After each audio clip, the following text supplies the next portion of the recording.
ഉറക്കത്തിൽ പല്ല് കടിക്കുന്നത് സാത്താന്റെ ശല്യമാണോ? ചെകുത്താനെ ഒഴിവാക്കാനുള്ള ചികിത്സ കഴിഞ്ഞുവെങ്കിൽ ഇങ്ങോട്ട് വരൂ. ഉറക്കത്തിൽ പല്ലുകൾ കടിക്കുന്നത് ദന്തപരമായ പ്രശ്നമല്ല, മാനസിക പ്രശ്നവും കൂടിയാണ് എന്ന് അറിയാമായിരുന്നോ? ഇത് സാധാരണയായി ഉത്കണ്ഠ, സ്ട്രെസ്, ടെൻഷൻ എന്നിവയുടെ ഫലമായി ഉണ്ടാകുന്നു.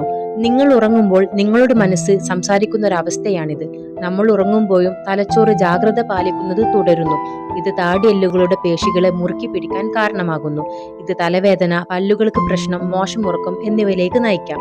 ഉറക്കത്തിലും നിങ്ങളുടെ മനസ്സും ശരീരവും തമ്മിലുള്ള ബന്ധം വളരെ ആഴമേറിയതാണ്. മനഃശാസ്ത്രപരമായ ചികിത്സയിലൂടെ പരിഹരിക്കാവുന്നതാണ്.